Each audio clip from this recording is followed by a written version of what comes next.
తరుగు తక్కువ బంగారం ఎక్కువ BNR gold and diamonds Vijayawada Bengaluru Vizag.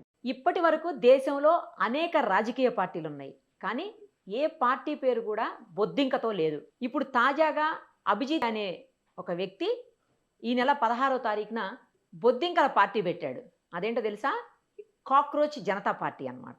అయితే పెట్టిన అతి కొద్ది కాలంలోనే 70,000 80,000 మంది సబ్స్క్రైబర్స్ కూడా అయిపోయారు ఆ పార్టీకి. సో అసలు ఎందుకు ఈ పార్టీ పుట్టింది, అసలు కాక్రోచ్ జనతా పార్టీ ఏంటి, దాని ఎజెండాలు కూడా విచిత్రంగా ఉన్నాయి అనుకోండి. ఇవన్నీ మనతో మాట్లాడేందుకు ప్రముఖ ఎనలిస్ట్ శ్రీనివాస్ రెడ్డి గారు లైవ్ కాల్లో అందుబాటులో ఉన్నారు. ఒక్కసారి ఆయనతో మాట్లాడదాం. నమస్తే అండి. నమస్తే. ఏంటి సార్ ఇది కాక్రోచ్ జనతా పార్టీ ఏంటి, దానికి ఇంతమంది సబ్స్క్రైబర్స్ రావటం ఏంటి, పైగా దానిలో జాయిన్ అవ్వాలంటే సోమరితనం ఉండాలంట, సోమరిపోతులు ఉండాలంట, తర్వాత నిరుద్యోగులై ఉండాలంట. ఈ మధ్యకాలంలో ఒక చీఫ్ జస్టిస్ గారు చేసినటువంటి ఒక కామెంట్స్ని బేస్ చేసుకునే అతను ఈ పార్టీ పెట్టాడు అని అంటున్నారు. తర్వాత ఎజెండాలో కూడా వాళ్ళు పెట్టినటువంటి ఒక 5 ముఖ్యమైన పాయింట్లు ఉన్నాయి. అందులో రాజకీయ నాయకులు ఎవరైనా సరే, పార్టీ కనుక ఎమ్మెల్యేలు కానీ ఎంపీలు కానీ పార్టీ మారితే 20 ఏళ్ల పాటు రాజకీయాల్లో పోటీ చేసేటువంటి అవకాశం లేకుండా ఎన్నికల్లో బహిష్కరించాలి అని చెప్పేసి ఒక పాయింట్గా పెట్టారు. ఇంకా చాలా ఉన్నాయి అనుకోండి, అదొక పాయింట్గా పెట్టున్నది. సో అసలు ఏంటి ఈ పార్టీ గురించి మొత్తం డిస్కషన్ నడుస్తుంది. కొద్ది కాలంలోనే చాలా మంది సబ్స్క్రైబర్స్, చాలా మంది పార్టీ కార్యకర్తలుగా జాయిన్ అయ్యారు. అసలు ఏంటి ఇది? ఎప్పుడే గానీ కొత్త ఒక వింతగా మారుతుంది. కాక్రోచ్ జనతా పార్టీ అనేది నిజంగానే ఇప్పుడు సోషల్ మీడియాలో వైరల్ తిరుగుతున్నది, జనాలను చదివిస్తున్నది, సెటైరికల్ గా ఎంటర్టైన్ చేస్తున్నది, ఇంకో రకంగా సమాజాన్ని ఆలోచింపజేస్తుంది. అన్ని యాంగిల్స్ లో అది వర్కౌట్ అవుతున్నట్టుగా సోషల్ మీడియాలో మనకు కనపడుతుంది. అది ఇప్పుడున్న దేశంలో ఉన్న రాజకీయ పరిస్థితులను కూడా వాళ్ళు అన్వయించుకొని సెటైరికల్ గా వాగ్దానాలు చేసినట్టు కూడా మనకు కనపడుతుంది.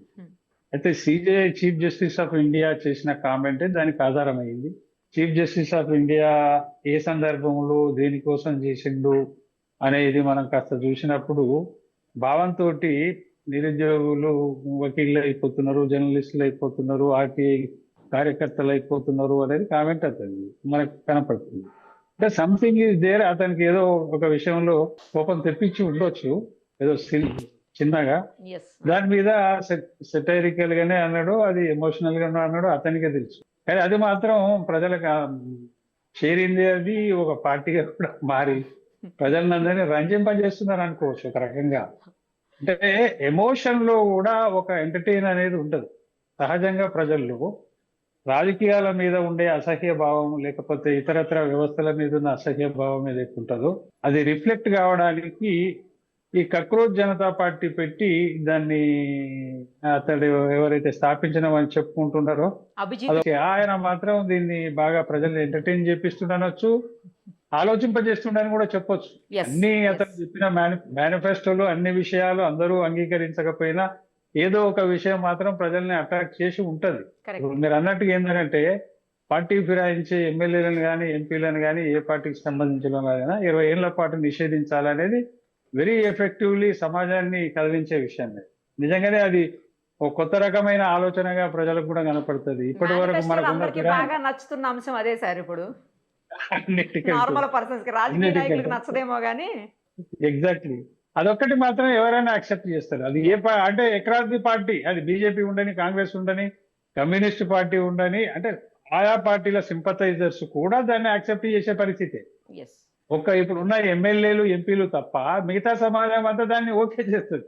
ఇప్పుడు ఉన్న ఎంపీలు ఎమ్మెల్యేలు ఎందుకు చేయాలంటే వాళ్ళ సమస్యలు, వాళ్ళ అవసరాలు వేరు, కానీ ప్రజలు చూసే దృష్టికోణం వేరు. కాబట్టి డెఫినెట్ గా 20 సంవత్సరాలు నిషేధం విధించాలని చెప్పడం అనేది అందరికీ ఒక కొత్త ఆలోచన స్ఫురణ తీసుకొస్తుంది.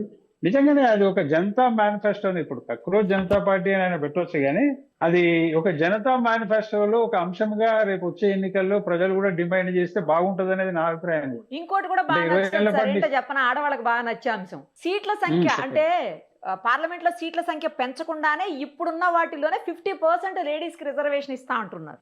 అదే ఎగ్జాక్ట్లీ. ఇప్పుడు ఆయన మిగతా విషయాలు ఏవైతే మేనిఫెస్టోలో పెట్టాడో ఇప్పుడున్న కేంద్ర ప్రభుత్వంలో ఉన్న విషయాలను రిమైండ్ చేస్తూ, గుర్తు చేస్తూ పెట్టినట్టుగానే మనకు కనపడుతుంది.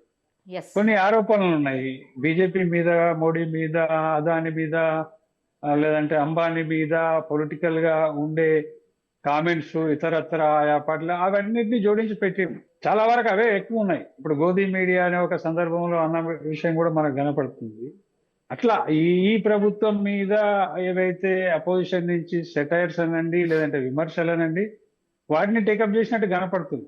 కానీ ఫిరాయింపుల మీద చెప్పింది మాత్రం ఏ పార్టీ ఆ పార్టీలకు అతీతంగా అందరూ ఆహ్వానించే పరిస్థితి. మిగతా కొన్ని రాజకీయ దృష్టికోణంతో అతను మేనిఫెస్టోలో పెట్టిందని పెట్టినవి మాత్రం కొంత అదేంటి రాజకీయ దృష్టికోణం కనపడుతుంది.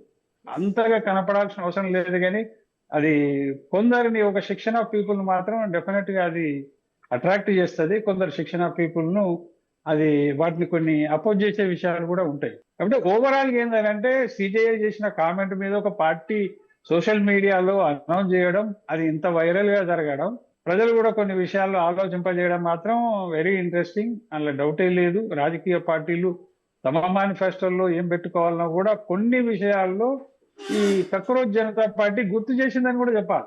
ఇప్పుడు ఒకటండి, రేపు వచ్చే ఎన్నికల్లో ఏ ఎన్నికలు వచ్చినా కానీ ప్రజలు ఒక విషయం చెప్పే అవకాశాన్ని మాత్రం కాక్రోచ్ జనతా పార్టీ కల్పించిందని చెప్పాలి. పార్టీ ఫిరాయింపుల మీద కాదు, దాని అర్హతలు ఏంటో తెలుసా సార్? అర్హతలు చూసారా? సోమరితనము, నిరుద్యోగం అంట, తర్వాత ఏమో ఫోన్ కి సోషల్ మీడియాకి అతుక్కొని ఉండాలంట, వ్యవస్థ మీద కసిని వెళ్ళగక్కేటువంటి నైపుణ్యం ఉండాలంట, వ్యవస్థ మీద ఆగ్రహాన్ని వెళ్ళగక్కాలంట, ఆ నైపుణ్యం ఉండాలంట. ఇవన్నీ అర్హతలు. అయితే విషయం ఏంటంటే కొన్ని పార్టీల నేతలు కూడా ఇందులో జాయిన్ అయ్యారు. ఇప్పటికే దాదాపు 70-80 వేల మంది కార్యకర్తలు అయిపోయారు పార్టీకి ఇప్పటికే. ఈ వాళ్ళందరూ సోమరిపోతులు అనుకోవచ్చా? సోషల్ మీడియాకు అడుక్కపోయి చూస్తుంది అనుకోవచ్చా? ఇది ఇలా రెండు కోణాలు ఉన్నాయి మేడం. ఇక్కడ కాక్రోచ్ జనతా పార్టీ మేనిఫెస్టోలో యాంటీ సెంట్రల్ గవర్నమెంట్ అంశాలు కొన్ని ఉన్నాయి, కొన్ని ఏమో ప్రో సెంట్రల్ గవర్నమెంట్ అంశాలు కూడా ఉన్నాయి. ఇప్పుడు మీరు చెప్పాను చూడండి, సోమరితనము, సోషల్ మీడియాకి అతుక్కపోయి చూడడము, సోమరిగా ఇవి చెప్పిన ఏంటంటే ఇవి సిజేఐ చేసిన కామెంట్ ను సమర్థిస్తుంది. అది కరెక్ట్, దానికి అపోజ్ కాదు. ఇప్పుడు సిజేఐ ఏ సందర్భంలో సెటైరికల్ గా అతను ఏ విషయంలో అసహనాన్ని వ్యక్తం చేయాలనుకుంటే ఆ అసహనాన్ని కాక్రోచ్ పేరు చెప్పి అసహనాన్ని వెళ్ళగక్కినట్టే మనకు అర్థం. కాబట్టి ఆ కాక్రోచ్ విషయంలో అతను అసహనాన్ని ఏదైతే చెప్పిండో దానికే సిమిలర్ గా ఈ మేనిఫెస్టోలో కూడా ఒక అంశం ఉన్నది. అది ఒక రకంగా సిజేఐ కామెంట్ ను సమర్థించే రకంగా కూడా మనకు అనిపిస్తుంది సెటైరికల్. అవును అవును. సోమరితనం ఉండి సోషల్ మీడియాకే అతుక్కపోయి చూడడం, నిరుద్యోగి అయి ఉండి అని ఇవన్నీ ఉండడం, ఇవన్నీ నైపుణ్యం, ఇవన్నీ సిజేఐ చేసిన కామెంట్ ను సమర్థిస్తున్నట్టుగా కూడా ఉంది. అవును. కాబట్టి అలా కూడా ఉంది. ఇప్పుడు ఉన్న కేంద్ర ప్రభుత్వం మీద విమర్శనాత్మకంగా ఉన్నాయి, సిజేఐ కామెంట్ ను సమర్థించే రకంగా కూడా ఉంది. ఓవరాల్ గా ఏంటంటే ఇంబ్యాలెన్స్ కాకుండా బ్యాలెన్స్ గా మేనిఫెస్టో రాసినట్టుగా కాక్రోచ్ జనతా పార్టీ అధ్యక్షుడు చేసినట్టుగా ప్రయత్నం మనకు కనపడుతుంది. సరే, ఎనీహౌ కొన్ని పొలిటికల్ అవేర్నెస్ కూడా ఇందులో దాగి ఉంటది. సెటైరికల్ గా ఒక పార్టీని సోషల్ మీడియాలో అనౌన్స్ చేసినంత మాత్రం అదేం కాదు. పోయి ఈసీ ఎలక్షన్ కమిషన్ దగ్గర రిజిస్ట్రేషన్ చేసుకోవాల్సి ఉంటది, దానికి ఒక గుర్తిస్తారు. అవన్నీ జరిగితే గానీ ఒక రాజకీయ పార్టీగా మనం గుర్తించలేము. కాబట్టి ఇది జనరల్ గా జనంలో ఉండే ఎమోషన్ కానీ మిగతా అసహనాలు, రాజకీయ వ్యవస్థ మీద ఉండే అసంతృప్తి కానీ వాటిని వెదజల్లడానికి ఈ పార్టీ పేరు పెట్టి అతను చేసింది ఒక ప్రయత్నం. ఫెయిలియర్ కాదు, సక్సెస్ అని చెప్పాలి. జనానికి ఎంటర్టైన్ కావచ్చు, ఎమోషన్ కావచ్చు, ఎంటర్టైన్ కావచ్చు, మాట్లాడుకునే పరిస్థితి వచ్చింది కదా సార్ ఈ రోజు. ఎగ్జాక్ట్లీ. ఇప్పుడు మన అందరికి పార్టీ ఫిరాయింపుల చట్టంలో 2/3 మెంబర్స్ పోతే ఫిరాయింపులు వర్తించవు అనేది మాత్రమే తెలుసు మనకు. ఇంతవరకు ఒక్కరు పోతే మాత్రమే అతని పదవి పోతుంది అనేది తెలుసు. ఆ ఒక్కరి పైన వాళ్ళ పదవి పోకుండా ఎవరు కాపాడుతున్నారు ఈ కాలంలో అంటే స్పీకర్ కాపాడుతున్నారు. మనం చూసినాం తెలంగాణ సభలో, గతంలో కేసీఆర్ హయాంలో చూసినాం, ఇప్పుడు రేవంత్ రెడ్డి ప్రభుత్వ హయాంలో చూస్తున్నాం. ఒకరొకరు పార్టీ మారినా కానీ వాళ్ళ సభ్యత్వం పోవడం లేదు. ఏదో ఒక కారణంతో అతన్ని కాపాడుతున్న పరిస్థితి. ఆయన పార్టీ మారలేదు, అదే పార్టీలో ఉండని స్పీకర్ చెప్పడం, మనం వినడం, ఆయన నిజంగానే ఇంకో పార్టీ కండవా కప్పుకొని అసెంబ్లీలో కూర్చోవడం అన్ని చూస్తున్నాం. అన్ని అబద్ధాలు. ఇటువంటి పరిస్థితులు మనకు కనపడుతున్నప్పుడు డెఫినెట్ గా ప్రజలకు ఒక ఆలోచన వస్తుంది.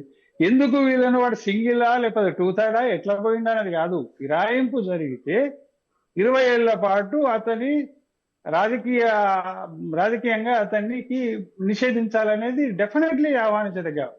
ఇది అందరికీ గుర్తు చేసినట్టు అయింది. ఇది ఒక అంశంగా రాజకీయాల్లో వచ్చే ఎన్నికల్లో కావచ్చు, ఇతరత్ర టైంలో కావచ్చు, ఇది అందరికి గుర్తొస్తుందని మాత్రం చెప్పొచ్చు. ఎంతో కొంత అవేర్నెస్ ఈ విషయంలో ప్రజల్లో కూడా పెరగాలి. ఇంకోటి, వచ్చే ఎన్నికల్లో ఏ పార్టీ నిలబడ్డా కానీ, ఏ పార్టీ వాళ్ళు వచ్చినా కానీ వాళ్ళను మీ వాడు గెలిస్తే పార్టీ ఫిరాయిస్తే 20 ఏళ్ల పాటు నిషేధిస్తామని హామీ ఇవ్వండి అని ప్రజలు కూడా కోరే పరిస్థితులు రావాలి.